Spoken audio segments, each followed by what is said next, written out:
அன்பிற்கினிய மாதா தொலைக்காட்சி சுவைஞர்களே, தமிழ் மணக்கும் அன்பு நெஞ்சங்களே, வணக்கம். திரிகடுகத்தில் இணைந்திருக்கும் உங்கள் ஒவ்வொருவருக்கும் நன்றியின் வாழ்த்துகள். இன்று நாம் பார்க்கவிருக்கின்ற திரிகடுகம் எண் 53.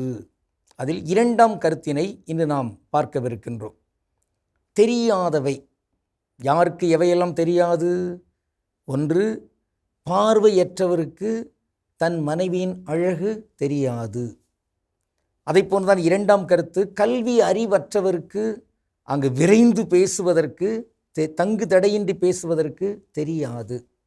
3, இசை அறிவு இல்லாதவர்க்கு இந்த யாழினால் எழுகின்ற அந்த இசை தன்மை தெரியாது. இப்படி தெரியாது என்று 3 நல் ஆதனார் பதிவு செய்கிறார். அந்த செய்யுள் இவ்வாறு அமைகிறது.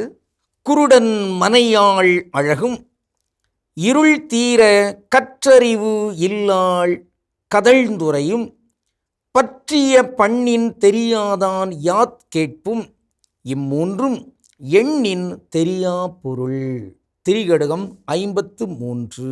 ஐயம் திரிபுர கற்றவருக்கு தான் என்ன தெரியும்? பேசுவதற்கு, தங்குதடையின்றி பேசுவதற்கு, விரைந்து பேசுவதற்கு தெரியும். அவருக்கு போதுமான அந்த அறிவாற்றல் இல்லை என்கிற நிலையில் அவர் முறைப்படியான அந்த பேச்சை விரைவாக பேச இயலாது. இதுதான் அதனுடைய செய்தி. வள்ளுவர் ஒரு குறளில் இவ்வாறு ஒரு நையாண்டியோடு சொல்வார், விலங்கொடு மக்கள் அனையர் இலங்கு நூல் கற்றாரோடு ஏனையவர். பொருள் என்ன? விலங்குகளும் மக்களும் வாழ்கிறார்களே, மக்கள் வாழ்கின்ற இடங்களில் விலங்குகள் இருக்கின்றன. அப்போ விலங்குகள் அங்கே இருக்கின்றன, அவை கால்நடைகள், அவை நடக்கின்றன. அவர்கள் நடக்கிறார்கள் என்று சொல்வதில்லை, நடக்கின்றன, ஓடுகின்றன, பறக்கின்றன என்றெல்லாம் சொல்கிறோம் பாருங்க. அப்போ மனிதர்களோடு மக்களோடு வாழ்கின்ற அந்த விலங்குகள் போன்றவர்கள் தான் யாரா? கற்றவர்கள் இங்கே இருக்கிறாங்க. கல்வி அறிவு தொடர்ந்து கற்றுக்கொண்டிருக்கிறவர்கள், அவர்களோடு வாழ்கின்ற கற்றறிவு இல்லாதவர்கள். அப்போது அவர்களை என்னன்னு சொல்கிறாரு? விலங்குகள் என்கிறார். ஒரு காலத்தில் நீ படித்தால் உன் நாக்கை வெட்டுவேன், படிப்பதை கேட்டால் உன் காதலை ஈயத்தை காய்ச்சி ஊற்றுவேன் என்று ஜாதிய அந்த ஒரு வகையான தீயத்தன்மை அது இருந்தது.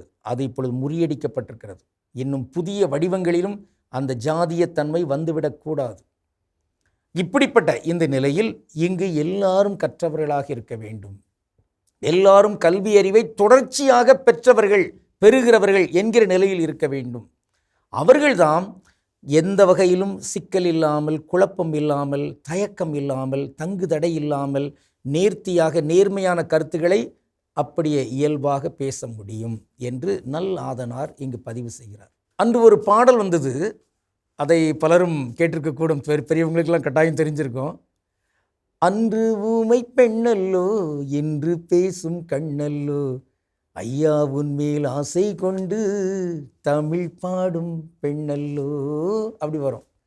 அப்போது தன்மேல் ஆசை கொண்டு இருக்கிற ஒரு பெண் அங்கு தமிழ் பாடுகிறார், தமிழ் பேசுகிறார். இது இங்கு நம் வாழ்வில் நடக்க வேண்டும். நம்மை பார்த்தவுடன் அவர்கள் தமிழ் பேச வேண்டும். அந்த அளவுக்கு நம்முடைய வாழ்வு, நம்முடைய இயங்குகின்ற தன்மை, நம்முடைய தமிழ் பண்பாட்டு தன்மை, இறையாட்சி கூறுகள் இவையெல்லாம் மேலோங்கி நிற்கின்ற பொழுது அங்கே அருகில் நிற்கின்றவர்களுக்கு தமிழ் பேசுகின்ற, தமிழை இங்கு உணர்கின்ற, அதில் மகிழ்கின்ற அந்த தன்மையும் உருவாக வேண்டும் என்று இருக்கிறது. அடிப்படையில் இங்கு நூல்கள் படிக்கப்பட வேண்டும். இன்றைக்கு கையில் இருக்கிற இந்த கருவிகள் மூலமாக அந்த நூல்கள் படித்தல், இதழ்கள் படித்தல், கட்டுரைகள் படித்தல் இவையெல்லாம் குறைந்திருக்கின்றன என்பது ஒரு செய்தியாக இங்கு இடம்பெறுகிறது. எனவே மாந்தர்கள் மாந்தர்களாக இருக்க வேண்டும். அவர்கள் இலங்கு நூல் கற்கின்ற மிகச்சிறப்பான சான்றோர்களாக உயர வேண்டும். அவர்கள் விலங்குகள் போன்று மக்களோடு வாழ்கின்றவர்களாக இருந்துவிடக்கூடாது என்பதுதான் இங்குள்ள செய்தி. இன்று நாம் பார்க்கின்ற ஒரு தனித்தமிழ் சொல் கதழ்ந்துரை. கதழ்ந்துரையாடல், கதழ்ந்து உரையாடுதல். இன்றைக்கு செய்யுள்ளது வந்திருக்குது. அப்படின்னா என்ன? வேறொன்றுமில்லை, விரைவாக பேசுதல், தங்கு தடையின்றி பேசுதல். இப்போ ஈழத்தமிழர்கள் கதைத்தல் என்று சொல்லுவாங்களே, அப்போ கதழ்ந்து கதைத்தல் அப்படின்னா விரைவாக கதைத்தல், விரைவாக பேசுதல் என்றெல்லாம் நாம் இங்கு பயன்படுத்தலாம். ஒருவேளை கதழ்ந்துரை போட்டி அப்படி வைக்கலாமே. சொற்பொழிவுலாம் சொல்கிறாங்கல்ல, அதே மாதிரி இது கதழ்ந்துரை போட்டினா என்ன, தங்கு தடையின்றி ஒருவர் தனித்தமிழில் சிறப்பாக பேசணும். அப்படி ஒரு போட்டி நடத்தலாம். உள்ள ஏதாவது போட்டி நடந்தால் என்ன நீங்கள் நடுவராக கூப்பிடலாம், வரலாம். ஆக இப்படிப்பட்ட அந்த முயற்சிகளால் மேற்கொள்வதற்கு இந்த செய்யுளும் நமக்கு ஒரு துணையாக இருப்பதாக பார்க்கிறோம்.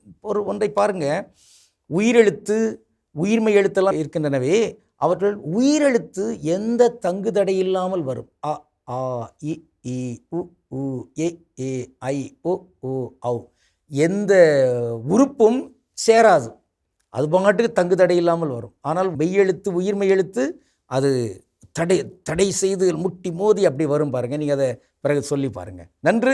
எனவே இங்கு கதழ்ந்துரையாளர்கள் பெருகட்டும், அதற்கு உள்ளம் தூய்மையாக இருக்கணும், கருத்து செம்மையாக இருக்கணும், அதற்கு நூல்கள் மக்களால் படிக்கப்பட வேண்டும் என்றெல்லாம் இங்கு உறுதியேற்றுக்கொண்டு கடவுளுக்கு திருவிழமானால் மீண்டும் நாளை திரிகடுகத்தில் இணைந்து மகிழ்வோம். நன்றி, வணக்கம்.